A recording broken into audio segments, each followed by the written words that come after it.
Thomas, tu fais quoi? Bonne année! Non mais attends, mais le 1er janvier c'est passé depuis longtemps, t'es là depuis combien de jours?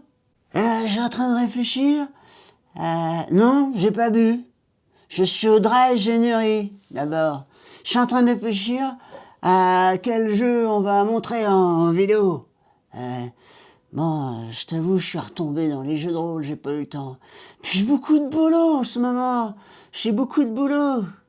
Non mais je vais prendre le relais, je vais reprendre le relais. Je veux bien. Mais Thomas, faut que tu te ressaisisses un peu là. Puis l'année elle a vachement commencé, on est déjà presque à la fin janvier. Bon, je prends le relais hein, parce que va te coucher, ouais, va te reposer. Putain, sale état le pauvre.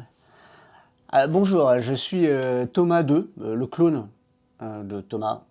En fait, on n'a pas réussi à trouver de personnes pour se mettre derrière la caméra, en tout cas sur Dijon. Je remercie Julien qui s'est proposé, mais qui habite un peu plus loin, donc c'est un peu difficile pour s'arranger et travailler ensemble.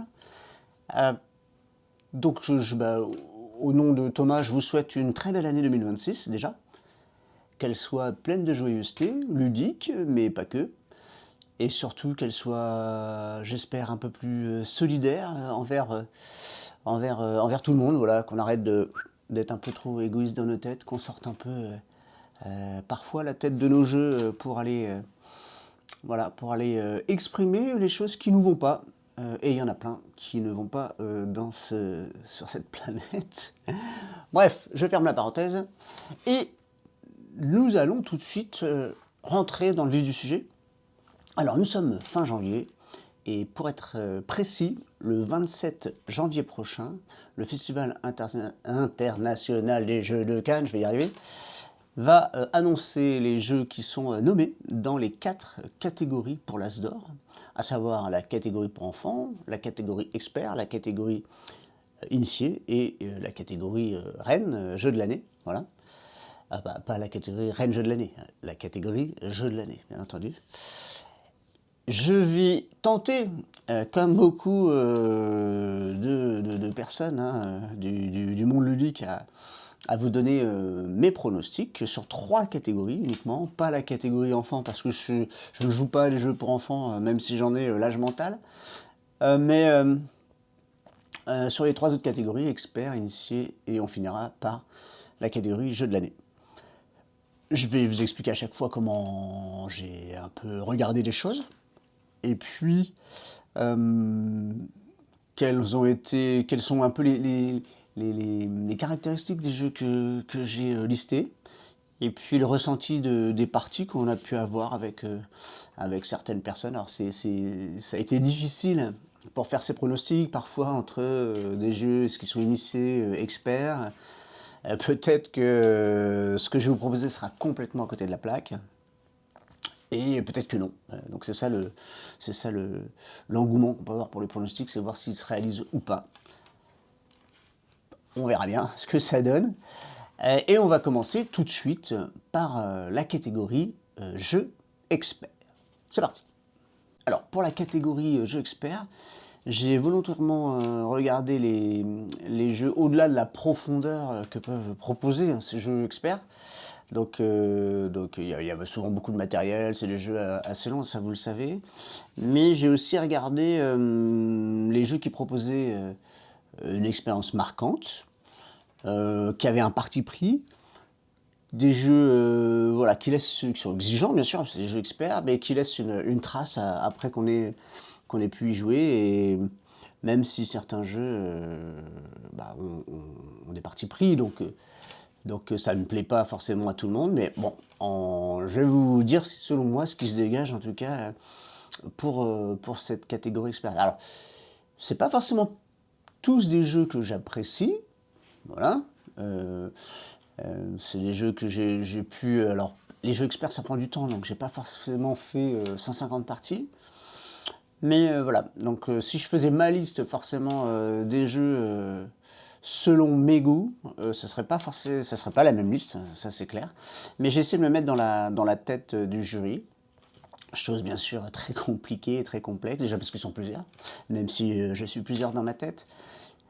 Mais voilà, on a toujours des surprises aussi par rapport à ce jury, donc on va voir ce que ça donne. Alors, le premier jeu de la catégorie expert, c'est quand même un que j'apprécie beaucoup. C'est Arx, voilà, que vous connaissez, j'imagine. Alors, c'est un jeu expert où la stratégie se construit dans un peu le chaos, hein. Enfin, il y a des jets de dés, il y a de l'incertitude. Et il faut être réactif en permanence vis-à-vis des autres joueurs et joueuses. Donc ça donne l'impression d'avoir un jeu net, avec une ossature assez lisible, on va dire ça comme ça. Ce qui est intéressant, c'est qu'on joue avec des cartes, donc façon pli. Donc tu suis une couleur. Alors ça, c'est vraiment l'innovation, je trouve, par rapport à d'autres jeux experts. Il y a différentes possibilités, construction, contrôle de zone, combat. Donc c'est propre, enfin, sur le papier. Alors faut aimer les moments d'opportunité, on va dire ça comme ça. Et tu fais avec la main que tu as, forcément, dans les cartes. Il y a les jets de dés, donc il y a des personnes qui n'aiment pas trop la notion aléatoire de ces jets. Mais donc ça peut être considéré comme chanceux. Voilà, il y a des gens qui calculent beaucoup dans les jeux experts, enfin, quand ils jouent à ce type de jeu. Donc ça peut voilà, faire peut-être du tort au jeu pour qu'il soit nommé, voire carrément recevoir le prix dans cette catégorie. Alors, on doit, pour verrouiller un petit peu les choses, le scoring, hein, parce qu'il y a des points que l'on fait, faut savoir renoncer à des choses, en fait. C'est ça qui est un peu difficile, parce qu'il y a plein de possibilités dans ce jeu-là. Il faut surtout pas s'éparpiller, même si c'est le cas dans beaucoup de jeux. Il faut éviter de s'éparpiller, d'essayer de tout faire. C'est assez addictif comme jeu, je trouve. Donc on a envie de refaire des parties. Alors si les gens, bien sûr, aiment ce genre de jeu autour de la table, quoi. Donc ça peut vite changer. Il y a pas mal de... Voilà, quand je dis opportunités, il faut les saisir. Si on ne les saisit pas, ça peut changer très vite. Donc on ne peut pas poser son jeu ou sa stratégie comme dans certains jeux experts. En termes de ressenti de jeu, voilà, tout le monde a un peu sa théorie. Tiens, que j'aurais dû garder ça, si j'avais gardé cette couleur-là, j'avais mis voilà, on n'aurait pas eu, voilà, si ce jet de dés n'avait pas, voilà. Donc c'est ce côté un peu, alors moi j'aime bien ce côté un peu aléatoire, et il y a d'autres personnes qui n'aiment pas du tout. Donc si vous n'aimez pas ça, c'est sûr, ou si le jury n'aime pas plutôt ce type de jeu avec ces secousses, et ben ils vont pas l'apprécier et le mettre. Voilà. Sinon, moi voilà, je pense qu'en termes de choc, de rapidité, fluidité aussi, enfin, forcément si on joue avec des gens qui jouent un peu vite, le jeu en tout cas facilite tout ça. Donc je pense que ça va être une vraie plus-value pour rentrer dans cette liste, shortlist de 3 pour cette catégorie expert. Alors l'autre jeu que je mets dans cette shortlist, hein, j'ai pas mis 1, 2, 3, mais voilà, donc c'est le jeu The Anarchy, The Anarchy si vous voulez le dire en français. Alors qu'un jeu, voilà, c'est très addictif en fait, il y a cette notion de grattage en fait, on va aller découvrir différentes choses dans l'évolution du jeu. Alors le problème c'est que donc c'est très addictif, ça donne envie d'aller comparer aussi par rapport aux autres. Donc c'est ça un peu l'innovation, le nouveau de ce que propose ce jeu-là. Donc c'est assez particulier. C'est clairement pas un jeu qui me botte personnellement, parce que ça manque d'interactivité entre les joueurs et les joueuses. Mais c'est quelque chose, c'est un jeu qui est clivant, donc quelque part c'est qu'il y a quelque chose qui ressort, enfin c'est comme ça que je le vois. Alors je ne sais pas si le jury verra la même chose dans ce jeu, ou alors il verra le côté négatif, hein, c'est-à-dire un peu chacun pour sa pomme. C'est aussi, il y a beaucoup de choses hein, sur le plateau, donc c'est extrêmement précis mais extrêmement peu lisible. Voilà, donc c'est un peu le côté négatif de ce jeu-là. En termes de ressenti sur ce jeu, effectivement, les personnes sont un peu dans une avancée solo, grattage solo. Donc ce qui est addictif, c'est que ça progresse en fonction voilà, de ce qu'on met en place. Mais en fait, chacun est dans sa bulle aussi, donc l'énergie sociale est pas forcément là. Ça peut retomber assez vite. Donc ça fabrique pas de quelque chose de collectif, mais voilà, il y a quelque chose dans ce jeu qui ça peut faire l'objet d'un vote. En tout cas, le jeu peut être nommé dans une shortlist, ça ne serait pas étonnant. Voilà. Mais je sais que ce que je dis voilà, peut en offusquer certains et certaines. On verra. Voilà, c'est un de mes pronostics en tout cas c'est le deuxième pour la catégorie expert. Le deuxième que j'ai mis dans ma short list, enfin le troisième, c'est Sweetlands. Alors Sweetlands, c'est pareil,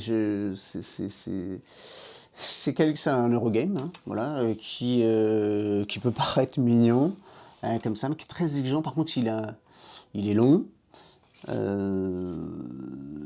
assume sa densité, on va dire ça quand même comme ça. Voilà, c'est pas forcément extrêmement original. Par contre, le plateau voilà, est magnifique, l'univers est magnifique, ça change un peu de la dureté des Eurogames que vous pouvez trouver dans le commerce. Donc ça, c'est un vrai point appréciable. Je ne sais pas si ça suffira pour qu'il soit l'heureux élu, ce jeu, mais voilà.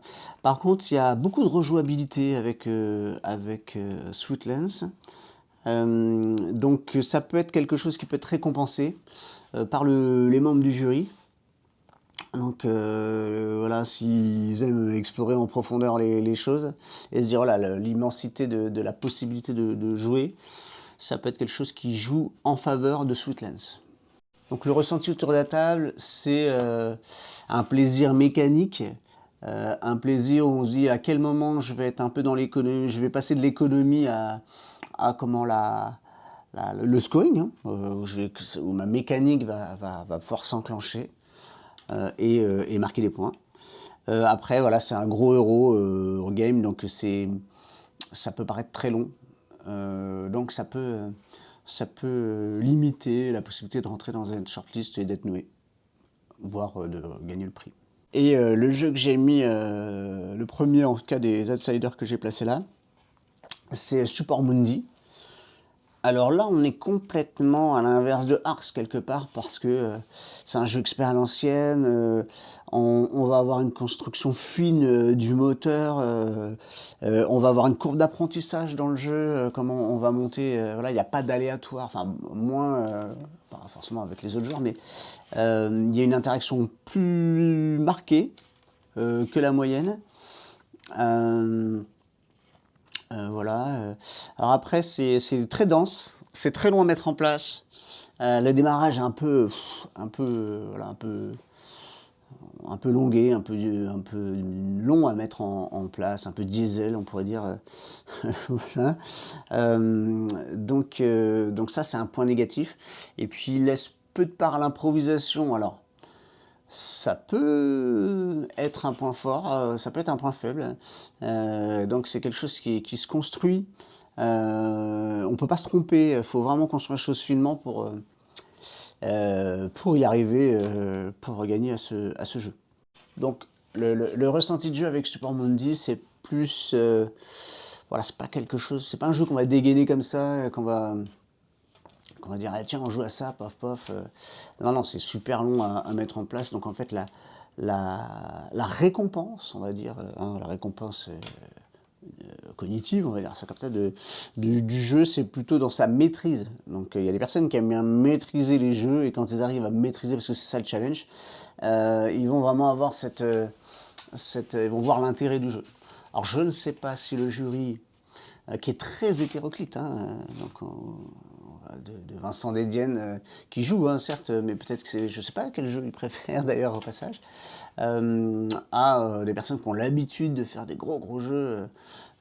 Donc comment ça va être appréhendé. C'est la catégorie expert, moi c'est la plus difficile je trouve, pour se projeter, pour voir quels sont les jeux qui vont être nommés, et puis quel jeu va obtenir la récompense. C'est très très... Moi, en tout cas, moi j'ai eu des difficultés à le faire, essayer de me mettre dans la tête du jury, me dire tiens, tel ou tel jeu ça pourra plaire là, mais, parce qu'il y avait tellement de choses différentes que voilà, j'ai fait cette liste comme ça, mais peut-être que... Alors c'est pour ça que je vous montre un peu les bons points, on va dire, les forces du jeu, mais aussi les côtés négatifs qui peuvent être argumentés tels quels par le jury pour dire non, ce jeu-là on l'amène pas. Parmi d'autres, hein, je prends des jeux qui sont bons quand même, c'est pas ce que je veux dire, mais voilà.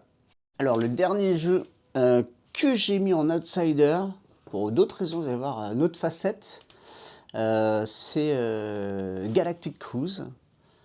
Alors c'est un jeu déjà magnifique. Un jeu, voilà, la qualité du matériel est indéniable, ça c'est sûr. La lisibilité, le gameplay est plus axé sur timing, planification. Donc c'est encore autre chose, c'est pas purement stratégique, mécanique, etc. Donc on cherche le bon ordre des choses à faire, la bonne vitesse un peu. Après, l'interaction est 100% positive, c'est-à-dire que vous n'allez pas avoir des... Je ne vais pas dire de gros mots, mais je sais pas comment vous dire. Ouais. Vous n'allez pas mettre des malus, des bâtons dans les roues, on va dire, aux différents joueurs qui sont autour de la table, les joueuses qui sont autour de la table. Donc ça peut être, voilà, ça peut manquer de tension dans ce type de jeu. Voilà, ce qui peut être considéré comme pas assez expert, un jeu un peu plus soft dans ses interactions. Donc, voilà. Mais par contre, le jeu est vraiment magnifique, ça, c'est indéniable. Donc, le ressenti du jeu, c'est donc quelque chose c'est un jeu qui laisse respirer. Voilà, on a le temps, enfin, on ne se sent pas agressé, frappé, on ne se frappe pas pendant les jeux, mais voilà, c'est beau, ça peut paraître lisse pour certains et certaines, donc il n'y a pas la sensation de duel permanent, c'est peut-être quelque chose qui va être rédhibitoire pour le jury, mais voilà, c'est un jeu qui, pour moi, sort du lot cette année 2025. Alors, on passe à la catégorie initiée. Ce que j'ai essayé de regarder, ou j'ai essayé d'avoir comme approche, et que je me suis dit, hein, c'est peut-être, je pense que c'est l'approche aussi des membres du jury, c'est que de regarder ce que ces jeux initiés apportent comme twist, comme voilà, grain de sel qu'on ne va pas retrouver dans des jeux plus populaires, familiaux, parce qu'il faut vendre, hein, quelque part, mais qui va intéresser beaucoup les joueurs et les joueuses.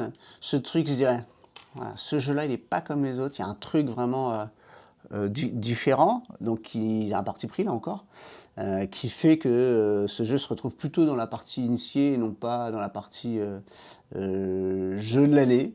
Alors je sais pas comment ils font là-dessus voilà, mais pour moi quand je vois les jeux de l'année à chaque fois, ce sont quand même des jeux faciles d'accès. Je reviendrai un peu sur les caractéristiques que j'ai attribuées en me mettant dans la peau du jury.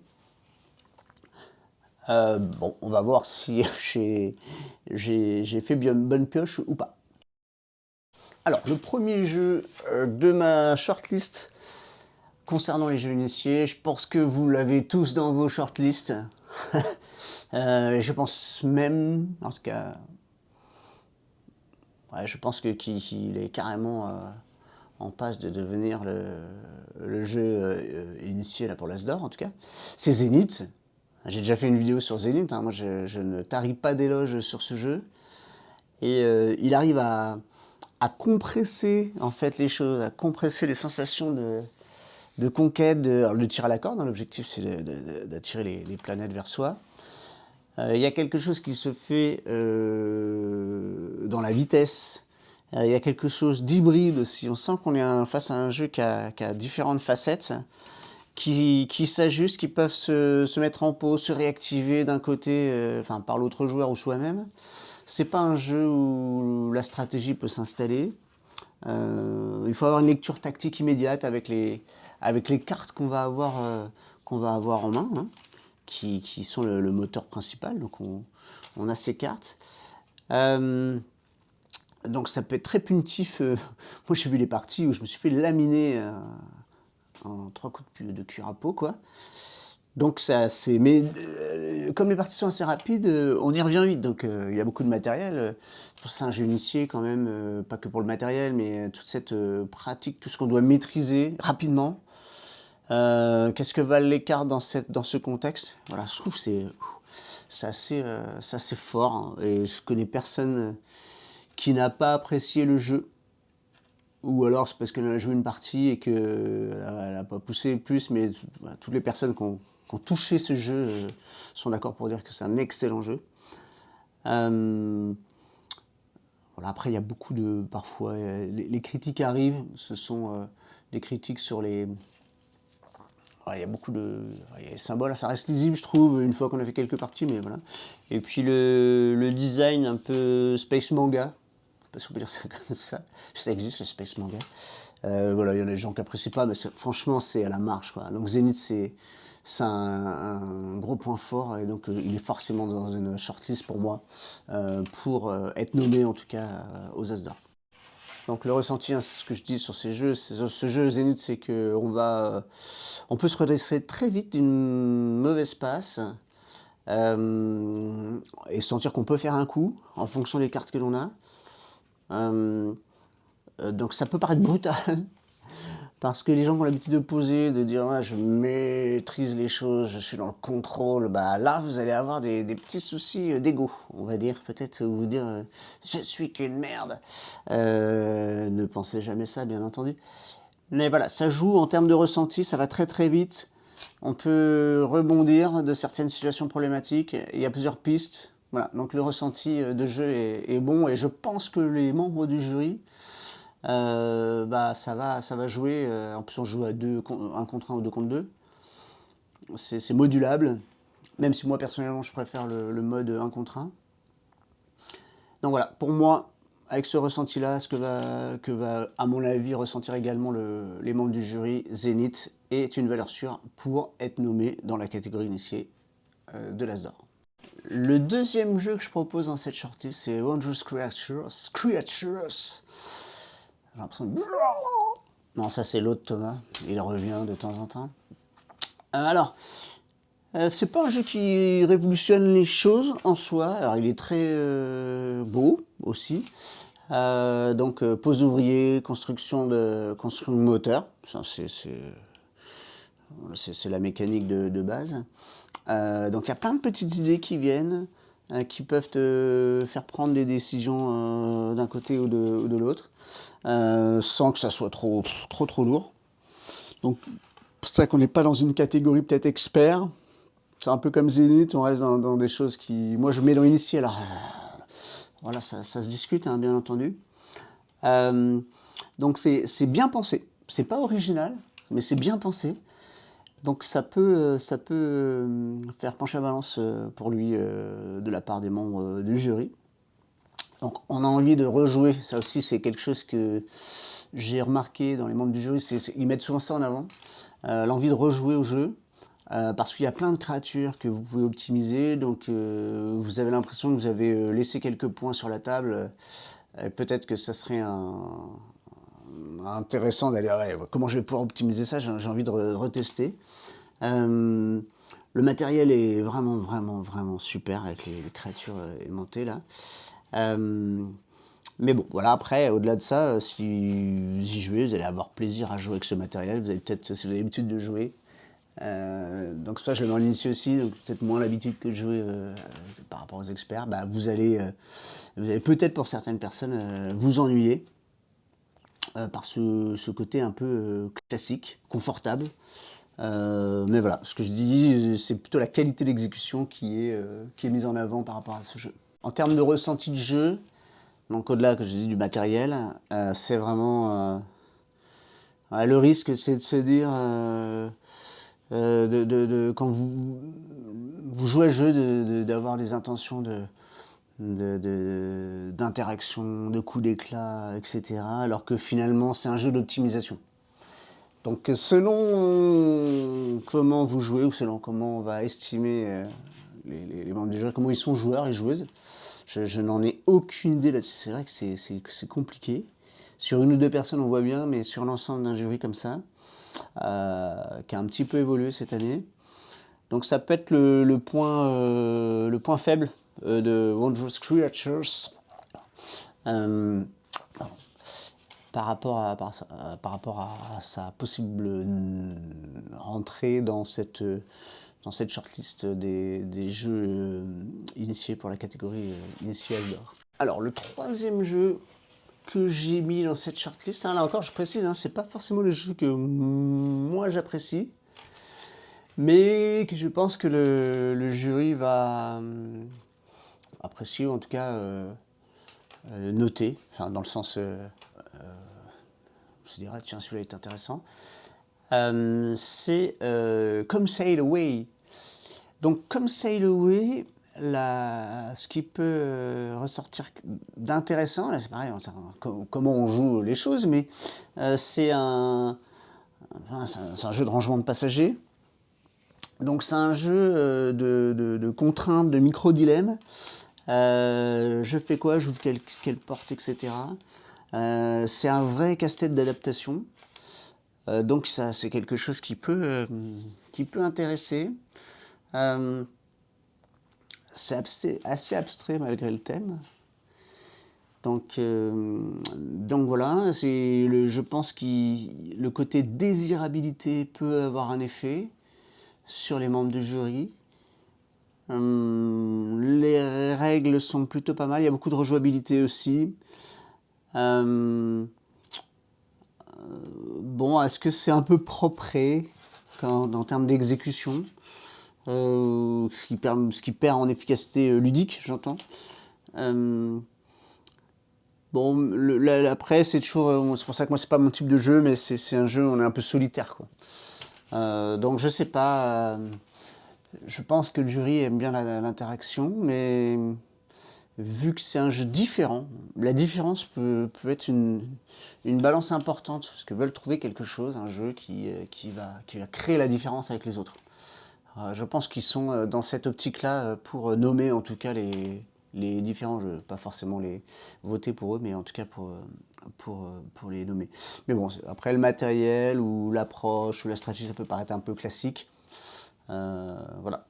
Donc en termes de ressenti, c'est de jeu. Pourquoi je parle de ressenti de jeu à chaque fois, c'est que je me dis, j'essaye d'imaginer comment les membres du jury peuvent ressentir la partie. En fonction de ce que je sais, ce que je peux ressentir aussi. Donc c'est un jeu qui peut paraître simple, mais qui est quand même très stressant. Mais on est voilà, sur son plateau, on va dire. Donc ça, c'est le côté en termes de sensation de jeu, qui plaît ou qui plaît pas. Alors, donc moi, je connais les personnes, ils adorent ça, ils adorent avoir leur petit plateau, leur petit machin, etc. Moi, c'est pas ce que je préfère. Donc comment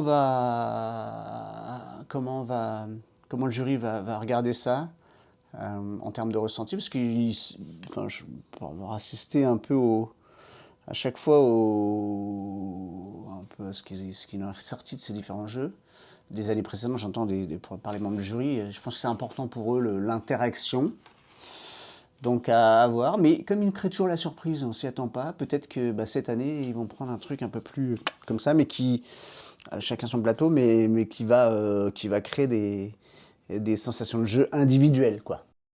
Alors, dans les outsiders de cette catégorie initiée, j'ai mis Eternal Dex, juste derrière moi. Eternal Dex. Alors moi j'aime beaucoup, mais donc c'est un jeu qui propose des casse-têtes. Je ne sais pas si c'est le bon mot, mais un casse-tête de placement de cartes.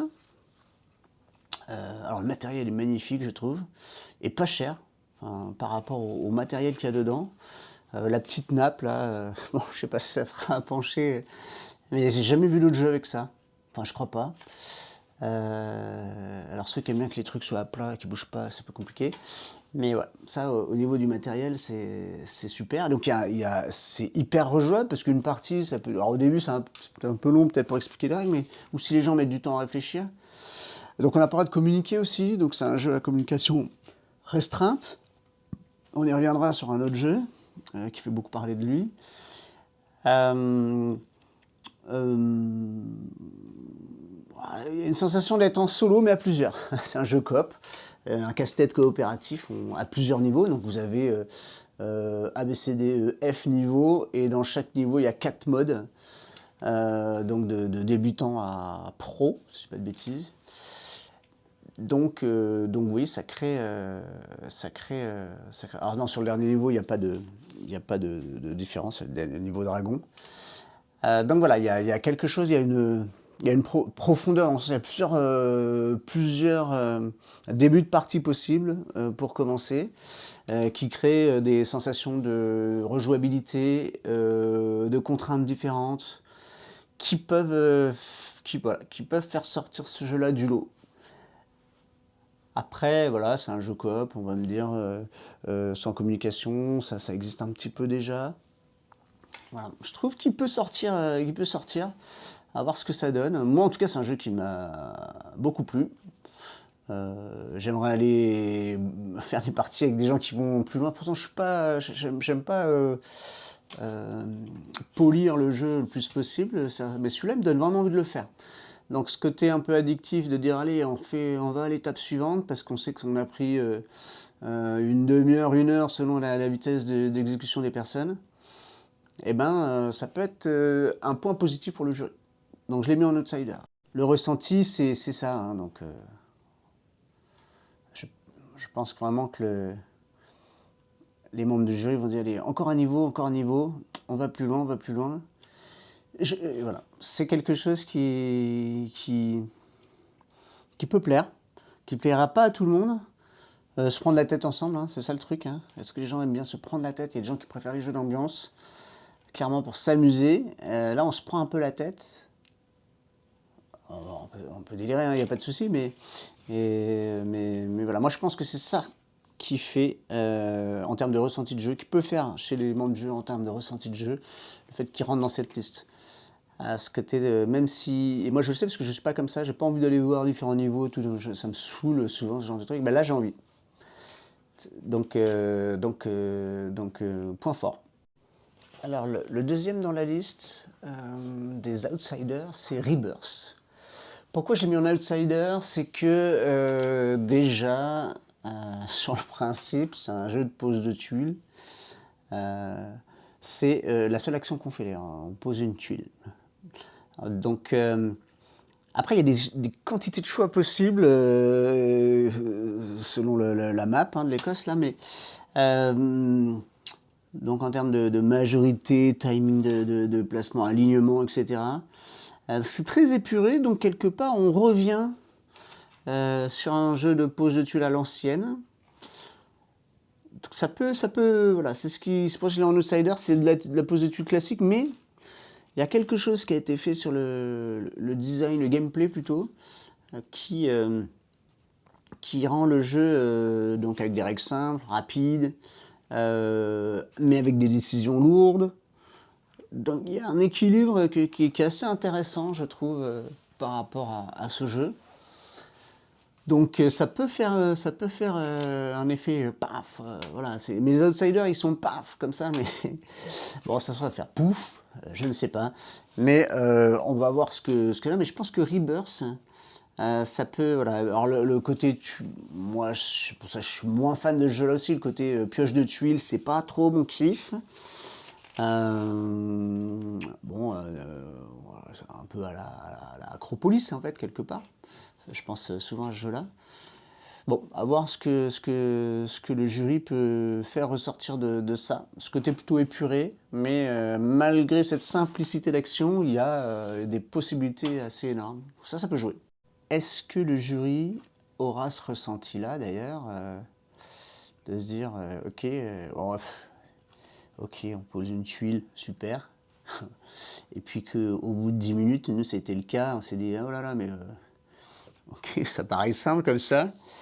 Et puis à chaque fois qu'il y a une pause, c'est un mini casse-tête, quoi. Donc c'est pas. Voilà, c'est quand même hyper satisfaisant là-dessus. Comme quelqu'un m'a dit l'autre fois, je sais plus où j'ai vu ça, c'est un jeu qui fait du Knizia. Donc voilà, il y a quand même une force dans ce jeu là-dessus. Donc je le mets en outsider, peut-être une grosse surprise pour la suite, ou alors ça fait... c'est peut-être un jeu qui sera lauréat d'autres prix moins français, parce que l'As d'Or c'est un peu particulier hein, quand on regarde les lauréats à chaque fois. On a cette French Touch qui est très perturbante, voilà, qui n'est pas du tout prévisible parfois. Alors le dernier outsider, je l'ai mis en initié. J'ai hésité dans la catégorie avec le catégorie jeu de l'année. C'est la communauté de l'anneau, le jeu de pli coopératif. Alors vous avez vu, hein, si vous regardez les sorties, il y a les 2 tours, hein, donc c'est la suite, je sais pas si on peut dire ça comme ça, la suite qui est sortie. Alors pour parler de celui-là, déjà, le côté innovation, c'est qu'on a un jeu de pli coopératif qui est scénarisé en chapitres. Et alors c'est pas The Crew dans le sens où il y a juste voilà, des objectifs différents, mais il y a aussi les personnages qui changent. Alors c'est pas que le capitaine par rapport à The Crew, mais il y a des personnages qui changent, ça change à chaque fois. C'est scénarisé. Alors c'est un peu le point, on peut dire peut-être faible. On a une carte hein, avec le scénario pour nous expliquer où on est, mais bon, je trouve que, en tout cas, c'est hyper attractif et ça fait rentrer des gens dans le jeu de pli coopératif que j'ai pas réussi à faire rentrer avec The Crew, par exemple. Donc, il y a quelque chose, je sais pas si c'est l'univers de Seigneur Zeno qui est attractif, si c'est aussi les cartes des différents joueurs. Moi, je joue avec mes enfants, donc c'est dire, j'ai réussi à les... Quand j'aurais montré, ils m'ont dit, voilà, un jeu de pli coopératif, et quand j'ai expliqué, ils ont tenté, ils ont fait une partie, le premier scénario, et paf, paf, on a enchaîné là. Alors là, on a enchaîné tout de suite. Donc ça, c'est très fort. On a vraiment... on s'arrête pas à la première partie, à la première mission, et puis on verra plus tard. Non, non, bam, bam, on enchaîne. J'ai un souvenir aussi d'y avoir joué dans le train. On n'a pas arrêté, quoi. On avait pris d'autres jeux pour changer un peu. on a fait quelques jeux, mais celui-là, vraiment, on l'a pris aussi à fond. Et puis... donc la V2, mais bon, c'est pas ça dont on parle, petite parenthèse, j'ai pas encore testé, ce sera peut-être l'objet d'une prochaine vidéo.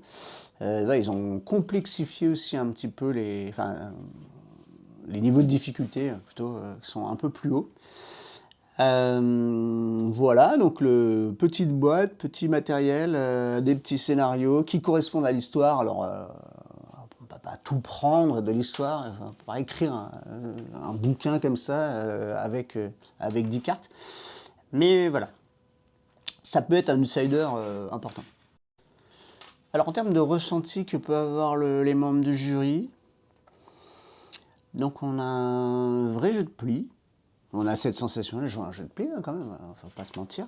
Heureusement d'ailleurs, c'était un objectif du jeu, mais il y a des objectifs communs qui créent des tensions. Hein. Il y a certaines missions, certains scénarios beaucoup plus durs que d'autres. Alors peut-être pas assez durs par rapport à l'évolution sur le deuxième épisode, on va dire. Mais il y a, voilà, donc c'est cool hein, comme tension. Hein. C'est pas, voilà, et on se dit, oh là là, putain, faut pas qu'il se foire lui ou elle, parce que là on va encore repartir à zéro.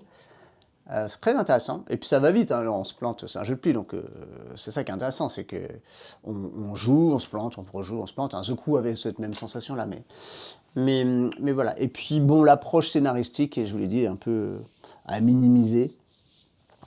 Alors bien sûr c'est un jeu de pli, alors si les membres du jury n'aiment pas les jeux de pli, ils ont quand même... alors est-ce que Odin est un jeu de pli non, pas complètement, c'était peut-être ça le twist intéressant. Mais voilà, donc c'est un jeu de pli. Et il y en a beaucoup, et moi je trouve qu'il est intéressant. Voilà, je le mets en outsider. En termes de ressenti, ça peut faire l'effet. Alors, on arrive eh bien, à la catégorie reine. Wouh, la catégorie jeu de l'année, l'As d'Or jeu de l'année. Alors je me suis mis dans l'approche que je vois un peu chaque année par rapport aux différents jeux. Donc des jeux très faciles à prendre en main, des jeux souvent intergénérationnels, qu'on peut jouer avec des enfants, disons plus, et les grands-parents. Ça crée un vrai moment de société à table. Je pense que le jury est sensible à ça. Parce qu'ils vivent aussi en vase clos, et donc s'ils n'arrivent pas à faire société grâce à un jeu, c'est dommage. Les jeux où on rit, où on discute, il y a de l'interaction. Matériel, règles, des règles simples, je veux dire. Mais il faut qu'il y ait quelque chose en plus, je trouve. Petite chose qui, pas forcément énorme, un angle, une perspective, une manière de jouer, qui va faire en sorte que le jeu soit différent et qu'il se rende dans cette liste de jeux-là. Alors le premier qui vient en tête, enfin en tout cas dans ma petite tête, c'est Tech Time. On parlait de jeu tout à l'heure à communication restreinte, donc là on ne peut pas parler. Donc on a ces cadrans, hein, et il faut mettre chacun à son tour une carte pour qu'on réponde aux objectifs du cadran, qu'ils soient les règles de base ou le cadran spécifiquement. Donc c'est un jeu élégant, c'est très simple. Voilà, on pose des cartes, on a compris qu'on comprend ce qu'il faut faire très vite. Un rythme très bon. Ça va, voilà, c'est simple à expliquer. Voilà, tout ce que je vous ai dit tout à l'heure, ce jeu y répond. Donc ça crée un moment collectif, pardon. Donc après ça repose beaucoup sur le groupe. J'ai testé avec des groupes qui n'étaient pas dedans, ça marche pas. Et avec des groupes voilà, un peu plus dedans, c'est parfait, ça fait son effet. Je pense que les membres du jury sont plutôt l'habitude de jouer des jeux, donc ça va pas les bloquer, je pense. Donc Tech Time, c'est quelque chose qui pour moi va être dans la liste, j'en suis quasiment sûr. En termes de ressenti, qu'est-ce qui peut ressortir par rapport à des membres du jury, c'est... Enfin, moi j'ai joué avec mes enfants, au début ils font n'importe quoi, donc ils sont concentrés mais ils font un peu n'importe quoi. Alors pas juste pour faire n'importe quoi, mais les stratégies qu'on se donne au début, elles sont pas forcément respectées, donc ça se tire la bourre. C'est marrant en fait. C'est ce côté-là c'est pas, j'ai jamais ressenti de la frustration par rapport aux joueurs, aux joueuses qui jouaient avec moi, de se dire ah non, il n'a pas respecté la stratégie qu'on s'était donnée. Voilà, donc c'est ce côté-là peut-être marrant plutôt que frustrant. Et donc ça fait que ce jeu a une bonne approche pour faire société, comme je l'ai dit tout à l'heure. Et donc le ressenti est très bon. Alors en 2, j'ai mis le jeu avant-après. Je trouve, bon déjà c'est facile à expliquer, le matériel est minimaliste, des règles voilà, immédiates, et une mécanique qui pousse à l'échange. J'insiste hein, sur cette approche qui fait société, hein, on est obligé de discuter, on reconstruit collectivement les choses. Ça me rappelle Flashback Zombie Kids quelque part, sur la reconstruction collective. Mais je ne crois pas qu'il y ait eu de jeu de ce type nommé et lauréat de l'As d'Or jeu de l'année. Je peux me tromper, hein, j'ai pas toutes les billes en tête. Et voilà, donc c'est ça que je trouve intéressant avec ce jeu. Avant-après. Bon après, comme là encore, c'est dépendant du groupe. Donc il faut se lancer dans le jeu là. Donc un groupe quelqu'un qui n'a pas forcément envie de reconstruire quelque chose avec d'autres et qui préfère jouer en mode j'en fous plein la tronche, ça va pas l'intéresser. Bon, je pense que le jury est au-delà de ça, mais donc ça pourrait être quelque chose qui arrive dans les listes. À ce sujet-là, j'ai fait l'expérience avec une personne qui disait j'aime pas trop ce type de jeu. Donc elle était plutôt en retrait au début. Puis après qui pointait finalement les éléments, donc elle est rentrée dans le truc. Donc je pense que en termes de ressenti de jeu, on peut avoir quelque chose qui match pour un prix, enfin en tout cas pour rentrer dans la liste des nommés à l'As d'Or jeu de l'année. Le troisième jeu que j'ai mis dans le pronostic, c'est Opération Zèbre. C'est un jeu d'ambiance, donc là on répond aussi, je pense, aux critères des membres du jury. On rigole beaucoup par rapport aux phrases qu'on choisit, qu'on barre. Ça ne veut rien dire quand on veut pas faire trop de points. Enfin, pas perdre trop de points du coup. Donc c'est un jeu d'ambiance, je joue en bar, dans n'importe quelle occasion, à table, en famille. Enfin, ça répond bien, je pense, à l'objectif de l'As d'or. C'est assez malin, quelque part. Je sais pas quel est le travail qui a été fait sur le choix des phrases, qui sont coupées à certains endroits. Je trouve... au début, personnellement, j'allais un peu reculons. Et en fait, l'expérience de jeu, là, est forte. C'est l'expérience qui est vraiment forte. Moi, j'ai beaucoup rigolé en jouant à ce jeu-là. Donc, ça, c'est le point positif. Donc, on s'emballe vite. En termes de ressenti de jeu, c'est ça, quoi. Ça, c'est fort, je trouve. Le jeu peut paraître simple. À construire, ça n'a pas été évident. Et voilà. Il atteint, il atteint son objectif là-dessus, en termes de jeu d'ambiance, pour se marrer, et voilà. Je l'ai mis dans cette liste-là. Alors, en outsider, j'ai mis un autre jeu de pli. Ce jeu, c'est Danger, ou j'aime bien l'appeler Danger, je sais pas pourquoi, ça fait un peu plus... ouais. Danger, c'est un jeu de pli. Alors, ça, voilà. Oh non, un jeu de pli. Ou ouais, un jeu de pli. Alors, quand vous voyez ce jeu de loin, vous dites, qu'est-ce que c'est que ce design pourri? Mais alors franchement, quand vous jouez à ce jeu, vous ressentez, je trouve, une tension assez forte.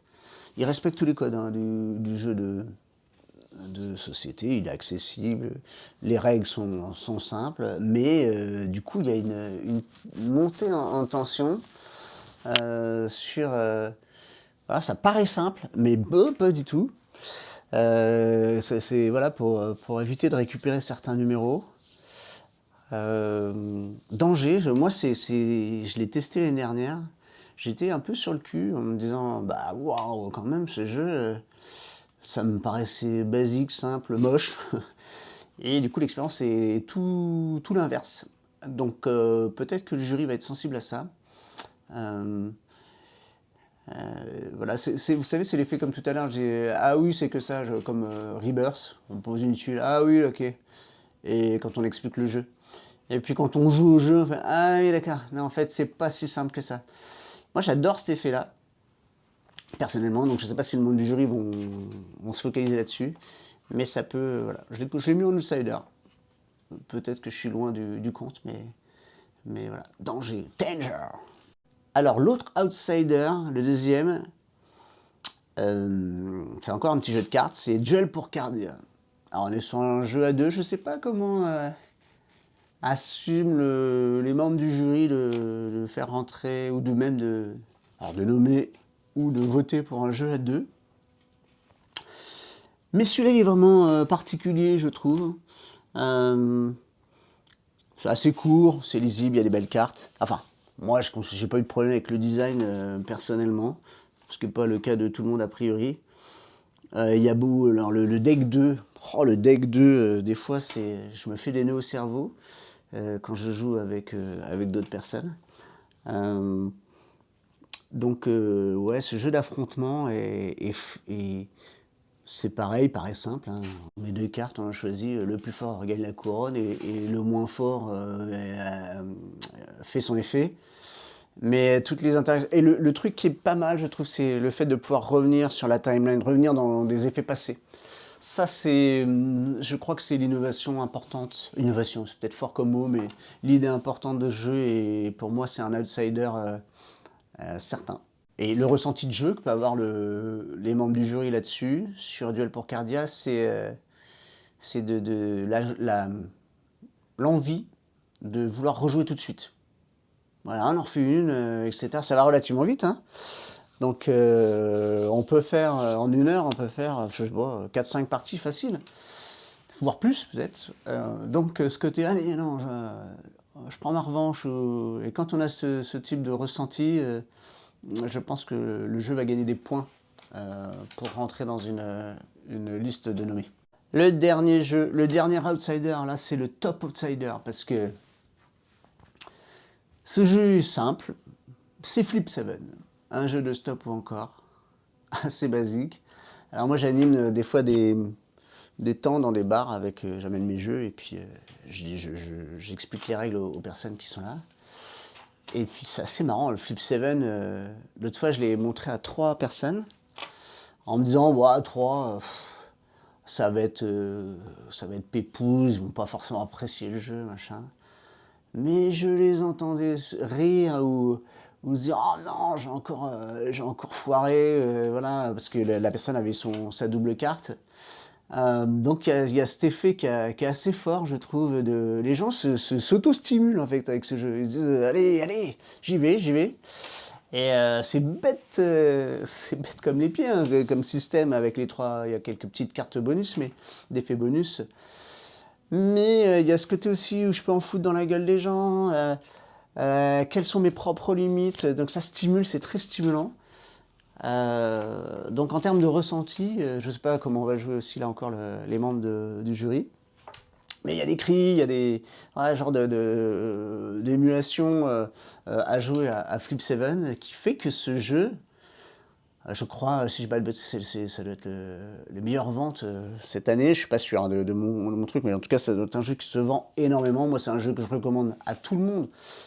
C'est intergénérationnel. Vous savez pas quel jeu avec qui vous prenez Flip 7. Voilà. J'ai vu je suis dans d'autres réseaux, il y a des gens qui n'ont pas, je sais pas, qui n'ont pas accroché, mais je pense qu'ils se sont pas mis en tête l'idée des points.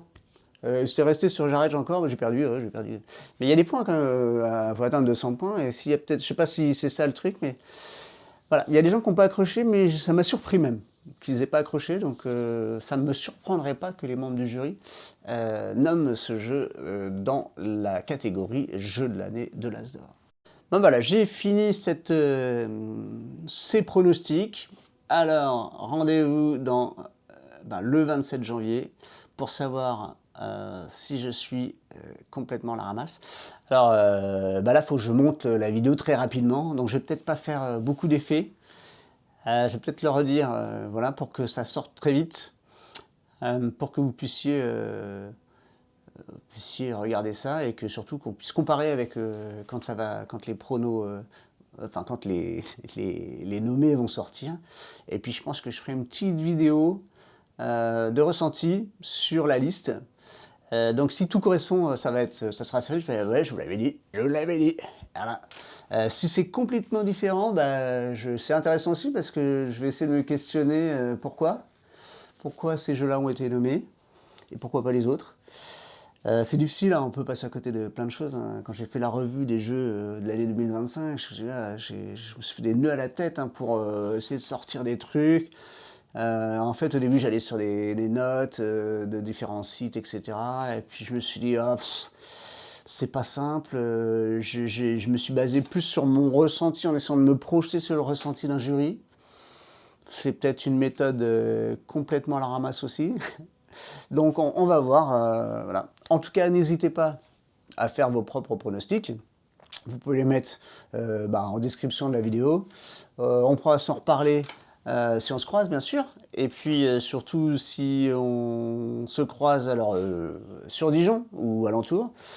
Je serai à Cannes aussi, donc n'hésitez pas à me faire un petit coucou, à juste venir discuter ou jouer à la table. Je serai avec 2 autres personnes, a priori, on croise d'autres personnes qu'on voit assez souvent. Donc n'hésitez pas à me dire, oh, il y a un jeu que j'aime beaucoup ou que j'aimerais bien beaucoup découvrir, est-ce que ça te tente d'aller le tester? En sachant que je vous ai dit, vous avez compris, moi les jeux où il y a un plateau devant moi où je fais tout seul un truc, c'est pas trop mon kiff. Mais bon, je suis prêt à découvrir différentes choses. Voilà. Eh bien, je vous embrasse, à très très vite, et puis encore une bonne année 2026, la plus ludique possible, et on se retrouve très très vite pour des vidéos sur les nommés, sur Cannes, et sur les nouveaux jeux. J'ai en tête par exemple un jeu que j'ai pas mis en outsider, mais qui pourrait être l'outsider, c'est DJ7. Alors si lui il est dans la liste, eh ben, je vous dirai ce que j'en pense, et je trouve ça très intéressant. Allez, je vous laisse avec ça, gros bisous, à bientôt.